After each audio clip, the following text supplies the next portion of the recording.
o Raimundos começou quando eu tinha mais ou menos uns 15 anos, foi no ano de 88.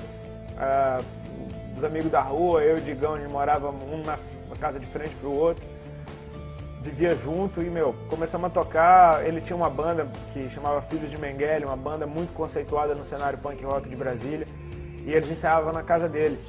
E, eu era o maior rato de ensaio do Filhos de Mengele e os instrumentos ficavam lá, os amplificadores ficavam lá a semana inteira, então a gente ficava brincando. E daí nasceu o Raimundos, a gente tocando cover do Ramones, só guitarra e bateria, até que a gente chamou o Caniço pra tocar e começamos a tocar em festinha, em bar, e foi meio que assim que começou. A gente tocava durante a semana, até que o primeiro show foi um show de Réveillon, no ano de 88, de 88 para 89. A gente tocou na festinha de Réveillon da galera que fez, umas 3 bandinhas se juntaram, usaram os equipamentos, fizemos um show. A gente só tocava cover, só que a galera gostou porque a gente já misturava, tinha umas músicas de forró que meu pai ouvia, que a gente, eram 3 notas também as músicas de forró. Então a gente adaptou ao punk rock e ficou engraçado. E a galera curtiu, chamaram a gente pra tocar no fim de semana seguinte num bar, depois chamaram pra tocar numa festa.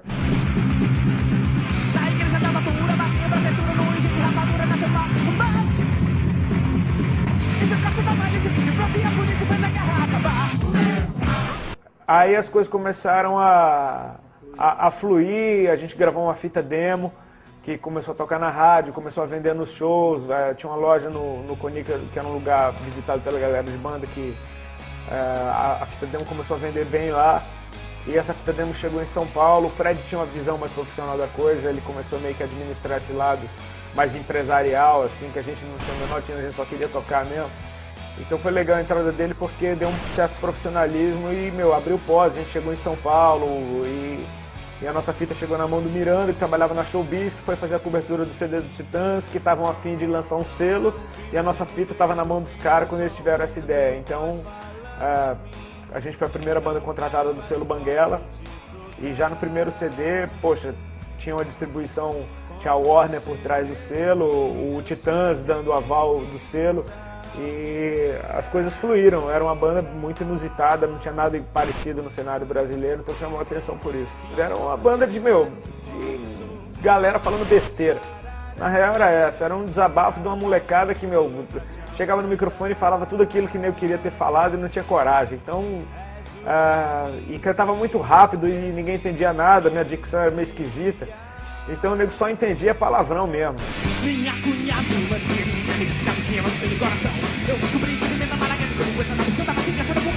chamou a atenção, né? Porque,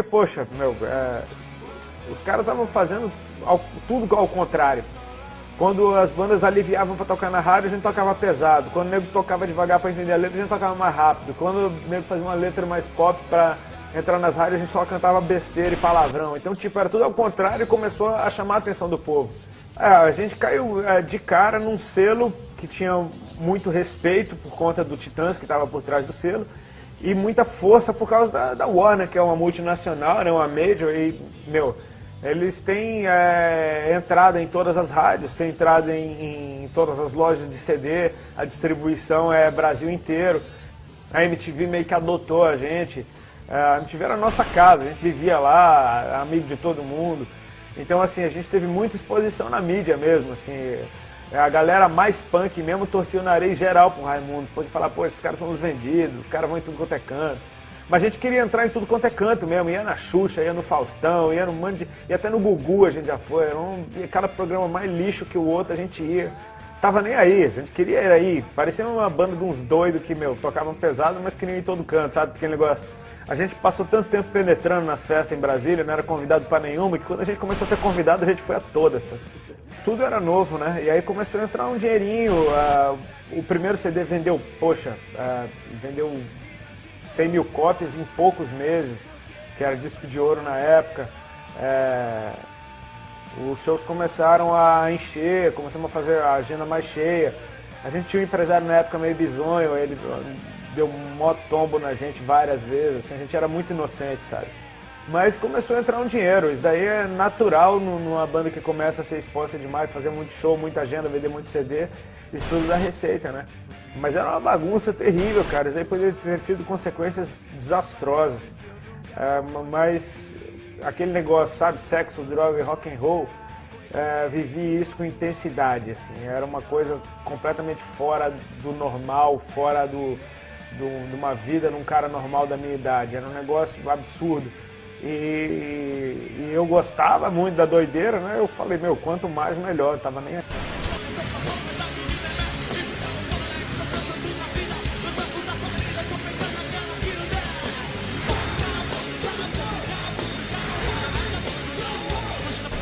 Infelizmente eu conheci as drogas quando eu comecei a sair na balada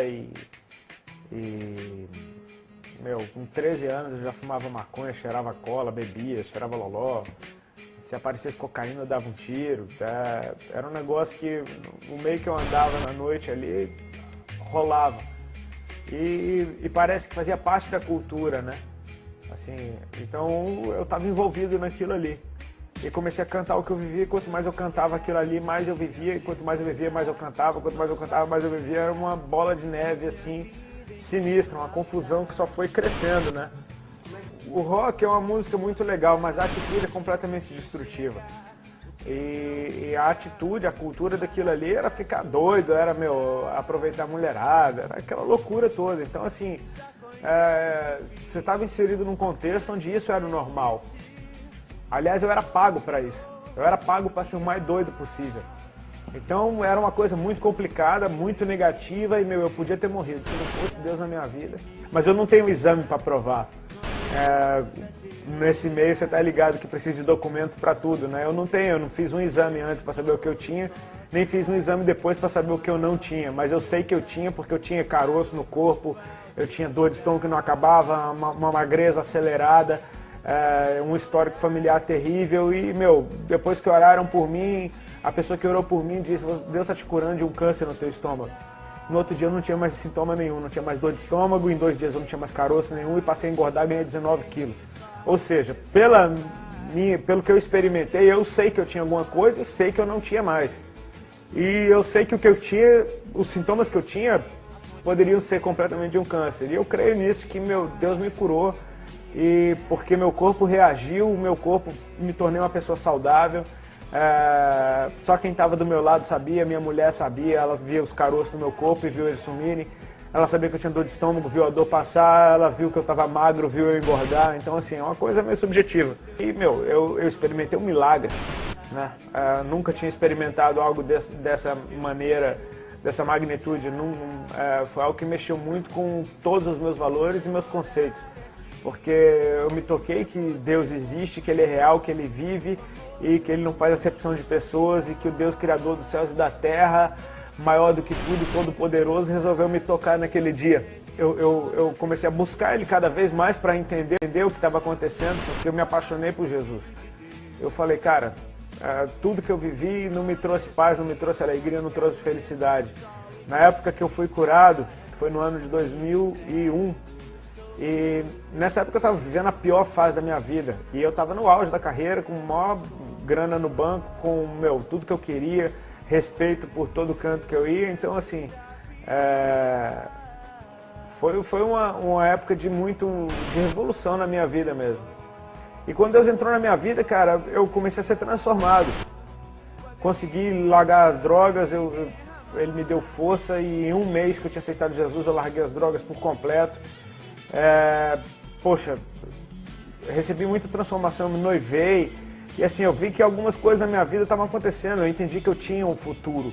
Eu acho que o principal foi isso, eu entendi que eu tinha um futuro, que eu poderia decidir um futuro, que eu poderia traçar meu futuro, que por mais que eu tivesse 28 anos de idade na época, eu estava nascendo de novo e minha vida dali para frente ia ser fruto das minhas decisões.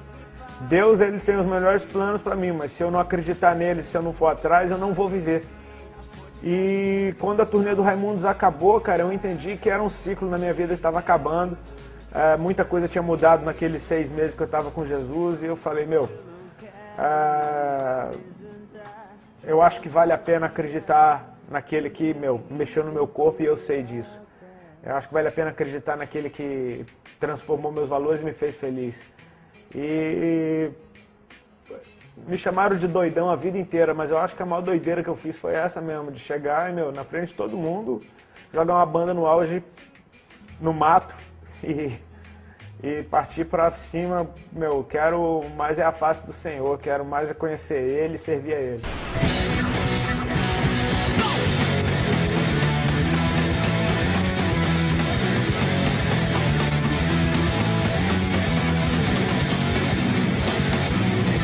O Rodox é uma banda que, meu, com todas as besteiras, ela foi uma banda legal. Assim, eu creio que foi um patinho feio na música na época, assim, mas chamou muita atenção das pessoas, fez muita gente parar para pensar. Era uma banda que eu queria usar como veículo para pregar o evangelho, mas eu também usei como desabafo, o que foi uma coisa negativa.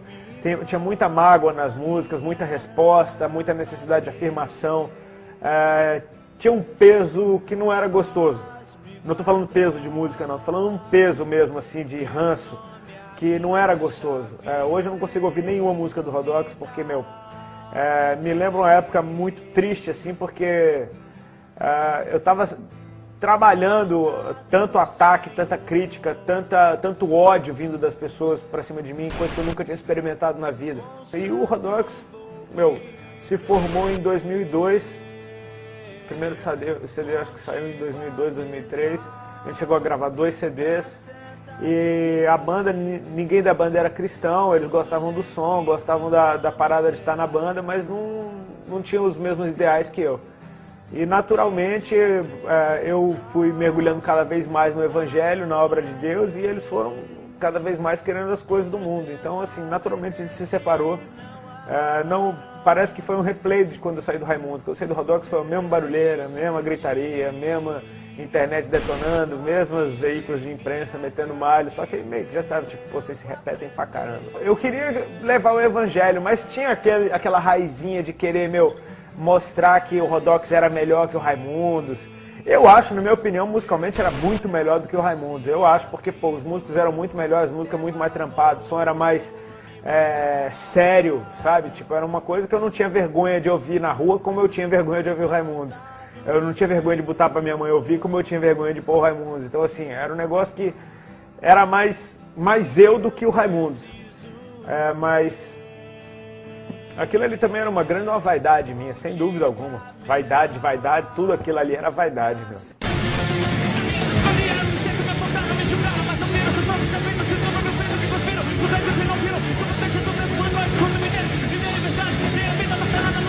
Em 2000 eu reencontrei a Ali, a minha esposa. Eu conheci ela em 95, aqui em Balneário Camboriú.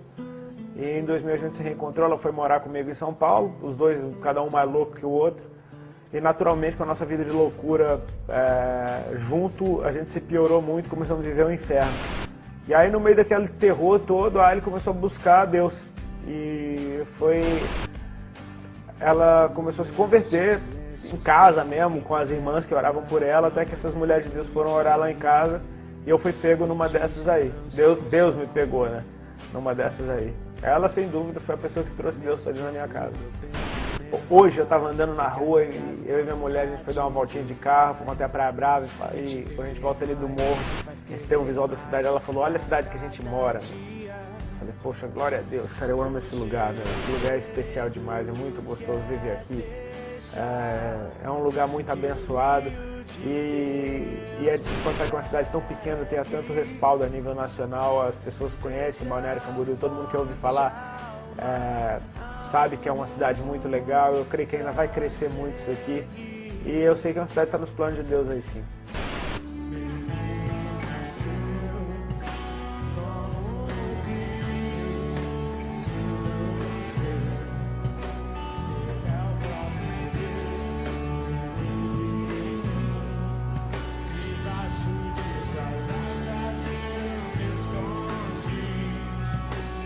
Hoje eu tenho uma vidão, cara, graças a Deus. Meu sustento vem basicamente da venda de CDs, né? Que eu continuo gravando CD. A Bíblia diz que o trabalhador é digno do seu salário e por onde eu passo a gente recebe oferta. Eu não cobro para visitar lugar nenhum, para ir a igreja nenhuma, para ir a congresso nenhum, mas é um costume das igrejas ofertarem na vida dos obreiros. Então, assim, a gente, graças a Deus, eu entendo que Deus tem sustentado a gente através disso. Teve meus investimentos também, que eu não sou burro, né, cara? Não toquei o dinheiro no mato, não queimei ele todo, não fumei ele todo. Então, assim, investi em alguns imóveis e tenho como viver. Não vivo com muito luxo, não, mas graças a Deus tenho uma vida sossegada. Cara, eu vou continuar na obra do jeito que eu tô, vou continuar tocando do jeito que eu tô, e o crescimento em cima disso é Deus que vai dar. Se um dia eu for pastor, vai ser pela vontade dele, ele vai dar paz no meu coração. Eu, por enquanto, não me vejo parado num canto sendo pastor de uma igreja local, porque eu entendo que Deus, não foi a vontade dele eu ter sido do Raimundos e ter sido aquela coisa louca lá, mas já que eu fui, ele pegou aquilo e usa, transforma aquilo em bênção e através do meu nome ter sido conhecido no mundo, eu posso chegar nos lugares, atrair a atenção de pessoas que não conhecem a Jesus ainda para ouvir falar dele. O futuro é hoje, meu. O futuro é hoje, a gente não sabe o dia de amanhã. A gente entende que o passado ficou para trás, que o presente é hoje, que o futuro a Deus pertence. Eu posso te dizer, se você pertence a Deus, o futuro é hoje. Hoje é o tempo de fazer mudanças, hoje é o tempo de fazer a coisa certa, hoje é o tempo de amar as pessoas que estão ao teu redor, hoje é o tempo de ser produtivo, hoje é o dia de ser transformado. E em Deus você tem tudo isso. Eu creio que a melhor coisa que uma pessoa faz é reconhecer que ela não é independente, porque existe um Criador que fez tudo isso funcionar. E eu acho que é muita arrogância da criatura questionar esse Criador. Então a coisa mais inteligente é voltar para Ele, voltar ao plano original dele, tentar se colocar no centro da vontade dele para que a gente possa experimentar o melhor dessa terra.